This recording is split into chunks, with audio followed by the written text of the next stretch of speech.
A few weeks ago, we sat down with Democrat Christina Bohannan. She is running in the race for Iowa's 1st Congressional District. Well, our coverage of that race continues this morning. This week, we sat down with Republican David Pautsch. But before he can go against Bohannan, he'll need to beat Congresswoman Mariannette Miller-Meeks in the June 4th primary. And this week, he drew a contrast between him and the incumbent. It's part of Your Voice, Your Vote coverage on News 8 this week. David, thank you so much for joining us this week. You are running for the 1st Congressional District in Iowa. Before we kind of dive into all of that, I want to just give folks a sense of who you are. There's probably a lot of folks in the Quad Cities who know who you are, but perhaps I don't know what the rest of the 1st District is like. Introduce us to yourself. Well, I was born at a young age because I wanted to be near my mother. Grew up mostly in northwest Iowa, in Ida Grove. Went off and joined the Army, defending the country with my tuba as a tuba player in the Continental Army Band from 73 to 76. Then became a Virginia Tech Hokie, spent 4 years out there, got a marketing communications degree, but I came back to Iowa. I mean, I lived on the West Coast, the East Coast, Southwest, Colorado, but I keep coming back to Iowa. I spent 75% of my life in Iowa. Lived in Cedar Rapids for about 5 years, but I've been here in the Quad Cities since 1990. Bought an advertising agency, Ramsey Advertising, in June of 1990, and been here ever since. Talk to me a little bit about, you've been active obviously in the community, but give me a sense of at what point did you decide to run and why? Well, you know, I've been thinking about this for a long time. I've always had opinions and information about politics and government. I always say I'm not a politician, I'm a statesman. And I'm not involved with politics, I'm involved with government. I've always been concerned about good government. That transcends politics. Politics can be kind of superficial and angry and mean. No, I'm for good government because that's the gist of what really serves people. Politicians are in it for themselves. Statesmen want to do what's best for the people. So I've been doing things, you know, the biggest, the most visible thing in the Quad Cities, that for 30 years I've been doing the Quad Cities Prayer Breakfast. We've had a lot of governmental people, some of them who've been running for office, but others who are just involved with a concern for our city. And that's what the Prayer Breakfast is about, bringing blessings to the Quad Cities. And the role of government is very profound in making certain that people are in a position that's secure and safe and productive and that they can pursue their dreams. So, but about 2.5 years ago, I had some people that were praying for me at church, and they just felt like there was an indication from the Lord that I should pursue something in terms of being a more direct benefit to the government.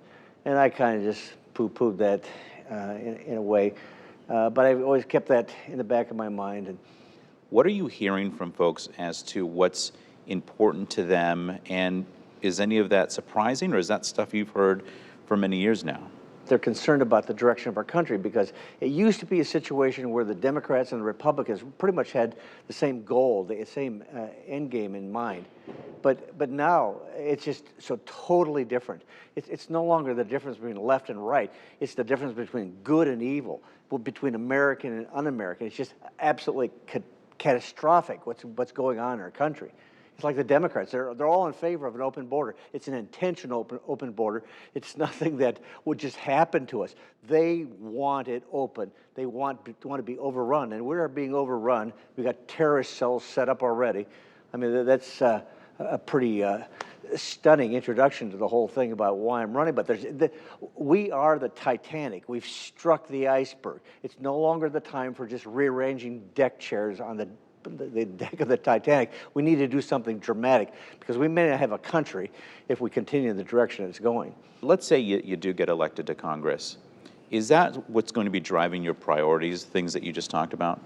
Yeah, absolutely, because we have to get sanity back into our country. We have to start to being Americans. We have to have loving America. Your typical Democrat does not love this country. Now, that's a big generalization, but they're not interested in the flag. They're not interested in the patriotic things that most Republicans are. It's almost unbelievable that you could make a statement like that today, but it's true. Are there other issues that you would focus on that you think are of critical importance to the folks in Iowa. Yes. You know, the big issues for me are the economy, are the whole social issue things of abortion, transgender surgeries, and like the education of our children. Our children are literally not safe with this government. They are a threat to their life, whether they're in the womb, they're a threat to their life. Once they come out of the womb, they believe in this distortion of called transgenderism. There is no such thing. There's an emotional state of being transgender, but there's no biological thing that's attached to it all. So our kids are not safe because you have deranged educators and medical professionals who are trying to convince kids that they ought to be transitioning to this phantom gender. You know, the kids are not safe in schools. The federal government has emasculated the administrators so they can't even exact and apply discipline in the schools. You know, our children are just not safe. They're not safe with any Democrat. And I'm not certain they're even safe with a lot of Republicans because they don't buy into absolute morality. They think that everything is just relative. There's no such thing as moral neutrality. You're either in or out, on or off. It's nothing in the middle. So I'm a big proponent for the family because you need a man and a woman in the home. You don't need just a woman in the home. We need to get the men back in the home in places where they're impoverished and in great need of male support. You don't need two men in the home. You need a man and a woman. This is the way God created it, and that's what I'm advocating for. But have to be safe. We have to protect them from all the predators that are trying to sex traffic them and get them on fentanyl and drugs and this and that. I just don't know what we can do to make things safer. But the first step, we have to get this rotten leadership out of our country that is actually a proponent of all these wicked things. Our conversation with David Pautsch continues after the break.